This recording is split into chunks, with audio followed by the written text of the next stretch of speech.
The ratings are in for this Saturday's edition of AEW Collision on TNT, as well as the ratings for AEW Rampage Friday on the same network. We got an update on the latest regarding Rey Fenix and Willie Mack's situation with AEW. The Rock status for the upcoming Netflix premiere of Monday Night Raw has been revealed. Bronson Reed is set to undergo surgery. We've got details on how long he's expected to be out for. Could he miss WrestleMania next year? We found out who did, or rather didn't, attack Eddie Thorpe at NXT Deadline last weekend. Tony D'Angelo is still the NXT North American Champion. The NXT Tag Team Championships are going to be on the line next week. Shotzi makes her return to NXT after recovering from an ACL injury. And the son of Evander Holyfield makes his WWE in-ring debut.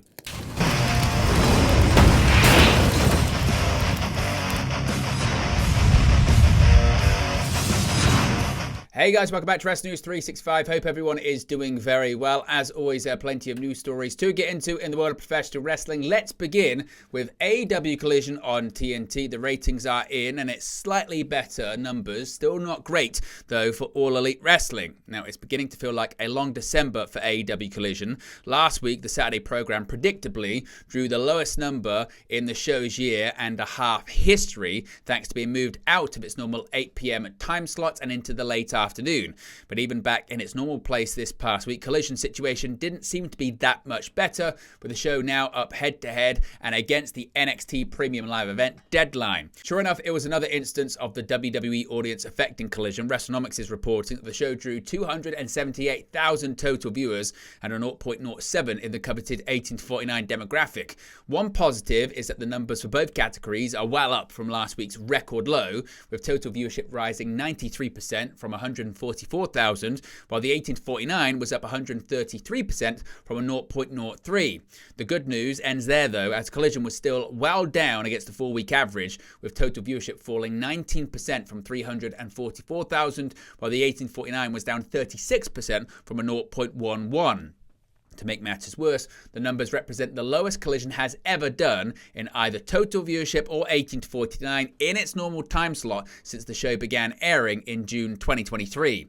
Those who did turn into Collision were at least treated to what was a well-received show, according to a rating on Cage Match, the highest score for Collision since February. Collision was built around 3 Continental Classic bouts, with Darby Allin defeating Commander in the Gold League, while Mark Briscoe and Kyle Fletcher defeated Daniel Garcia and Kazuchika Okada in the Blue League, respectively. Fletcher's win was in particular noteworthy, with many calling it the upset of the tournament thus far, but however, the ratings and the viewership did not reflect the critical acclaim coming out of that show.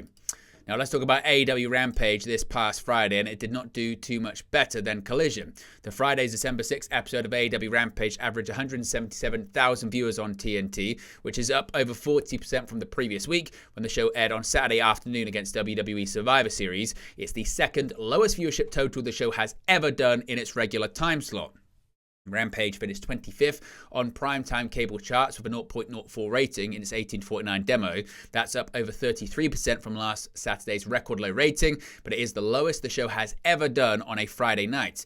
The show went head-to-head with 2 conference championship college football games, as well as an NBA game and 2 separate college basketball games. As compared to the same week in 2023, Rampage's overall viewership was down over 48%, while its 18 to 49 rating was down over 66%.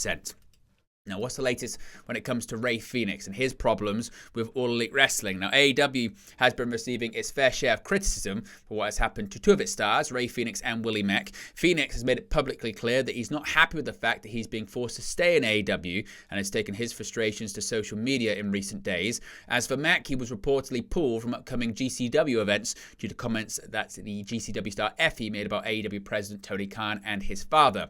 With all that in mind, Dave Meltzer assessed both situations on Wrestling Observer Radio, starting with Fenix. He said, quote, "With AEW, if you get hurt in AEW, like basically you're supposed to get the doctor yourself, and then they'll pay for everything, but you're supposed to get the doctor," Meltzer said, pointing out that WWE and New Japan sets up the doctor appointments for its wrestlers. Quote, "I don't know the whole story because he's just done some tweets about just being unhappy, inhumane treatment.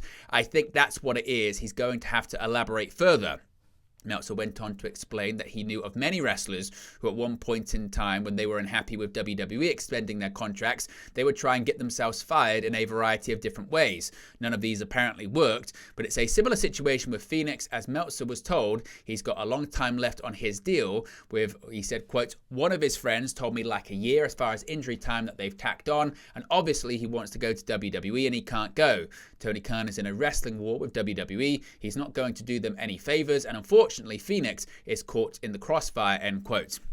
Meltzer then moved on to the situation regarding Willie Mack, which was originally seen as AEW pulling another one of their stars off a GCW event in the same way they did for Ricky Starks. However, Meltzer noted that the situation has two sides that are wildly different to one another. Quote, this is the GCW side of it. Willie Mack called them up for Saturday. It's a late deal, and said he was pulled from the show by AEW over the Effie situation. Brett Lauderdale, of course GCW owner, really upset, calls up Sonjay Dutt to AEW and goes, is this true? And Sonjay says it's absolutely not true. This reportedly led Mack to be contacted again, to which he reportedly said he wasn't actually pulled from the show, but that Christopher Daniels had told Mack that he shouldn't go to the event. So, what's AEW's side of the story? They're saying that nothing like that happened, and that Willie Mack called them and asked them if it would be a problem to go, and they said you can go, but maybe he took it the wrong way. But AEW was very, very clear. Meltzer rounded off by saying that it seems as if the decision not to perform for GCW was made by Mack himself, but it's unclear as to how deep the problems between AEW and GCW run, especially considering that longtime GCW staple Matt Cardona, who isn't under contract to GCW, of course will be main eventing the Ring of Honor Final Battle pay-per-view against Chris Jericho for the Ring of Honor World Championship at the Hammerstein Ballroom on December 20. Now, The Rock, what's his status for the Netflix premiere of Monday Night Raw, as well as just, I guess, WWE events moving forward? Now, The Rock made his return at Bad Blood on October 5th, 2024. We haven't seen him since, but it looks like he could be on his way back to WWE programming at the beginning of next year.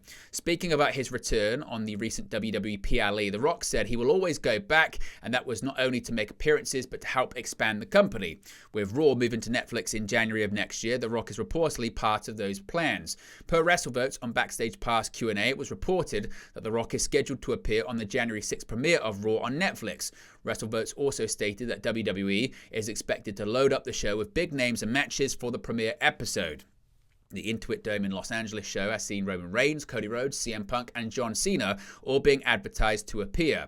WrestleVotes reported that Shawn Michaels, currently overseeing NXT, is also potentially making an appearance on the January 6th episode of Raw, stating, quote, well, I don't know. Are you counting Rock as a surprise? Are you counting John Cena as a surprise? They'll both be there. I wouldn't be surprised if Steve Austin shows up.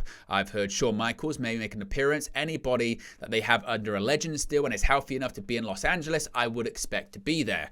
It was also recently reported that CM Punk vs. Seth Rollins is slated to take place on the first episode of Raw on Netflix. We'll have to wait and see if there's an official announcement regarding that.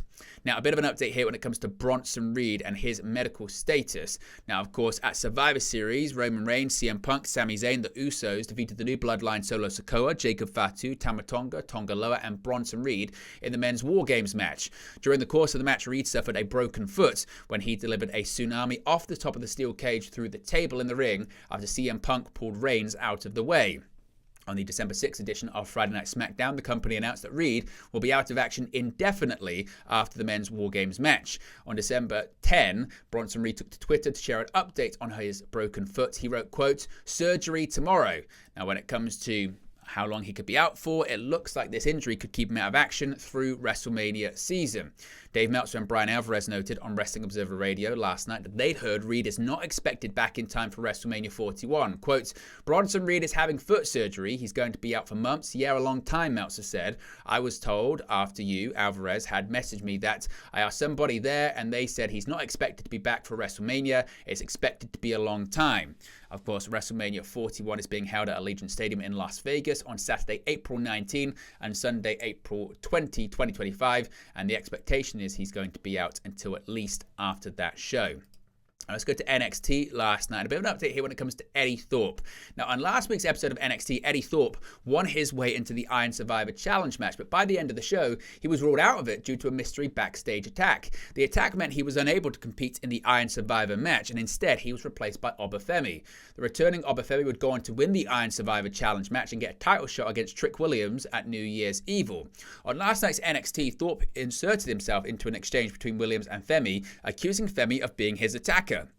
While Oba denied the accusation, Thorpe would press Trick Williams for a title match in the subsequent exchange, to which Trick would agree and ask Ava to make the match for next week. However, in a surprise turn of events to close out the show, Eddie Thorpe openly admitted to Ava that he fabricated the story.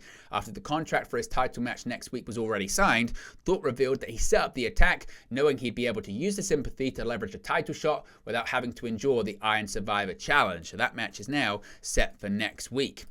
Tony D'Angelo is still the NXT North American Champion. Tony D'Angelo completed his fourth defense of his reign as NXT North American Champion against All Ego Ethan Page during NXT. The match had been set up earlier on in the show as Page sat dejected in the locker room following his latest setback at Deadline last weekend. Page lost the latest attempt at getting back on track to regaining the NXT Championship he had lost to Trick Williams in October, falling short to now number one contender Obafemi in the Iron Survivor Challenge.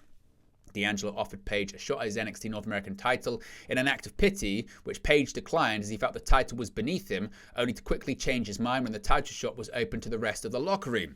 The bout itself saw mostly back and forth action, with the challenger in particular hastily looking to win the bout, attempting multiple roll-ups that wound up with him open to further offense. That would prove to be his undoing as the champion landed a powerbomb to secure the pinfall and the victory. As D'Angelo celebrated his retention with the rest of the family, Page sat once more dejected on the ring apron. He addressed his loss later in the show, spiraling that he couldn't know his place after proving he couldn't win the North American title and at a loss to how he would get back the NXT Championship. Now, speaking of titles, several matches have been announced for next week's edition of NXT. Nathan Frazer and Axiom defied the odds last weekend as they overcame their personal conflict and Frazer's busted nose to retain the NXT Tag Team Championships at Deadline. As revealed on Tuesday's episode of NXT, the two now have set themselves up for another tall task as Axiom is set to take double duty. After seeing Frazer get roughed up by Obafemi in the recent Men's Iron Survivor Challenge, Axiom informed his tag team partner and that NXT General Manager Ava had approved his pitch to wrestle Femi on next week's episode of NXT. Much to Axiom's dismay, Frazer then informed him that he had also approached Ava with a match request, specifically for them to defend the NXT Tag Team Championships next week. As such, Axiom will now take a page of his partner's playbook and wrestle twice.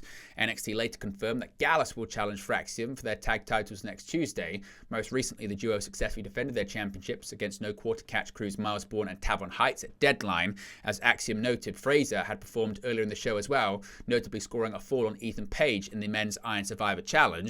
It was the former NXT North American champion Obafemi, however, who eventually won the grueling battle after delivering a double chokeslam to Frazer and Wes Lee for an additional 2 points.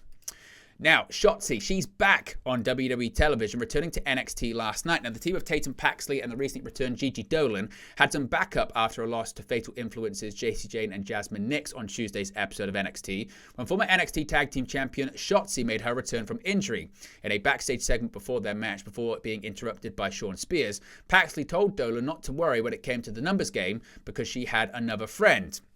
During the match, Nix distracted the referee, allowing for Women's North American Champion Fallon Henley to interfere, pushing Paxley off the top rope. Jane hit a spinning right hand on Paxley and pinned her for the victory. Fatal Influence beat down Paxley and Dolan following the match, but Shotzi's music hit and she ran down the ramp to even the odds. Shotzi, of course, was on the shelf for months with an ACL injury, which she suffered while challenging Lara Valkyria for the NXT Women's Championship in February. While out with a knee injury, Shotzi said she was also able to heal from a back injury she suffered years prior and received stem cell treatment in Mexico. She was initially set to be out for around 9 months with the injury, but now she is back.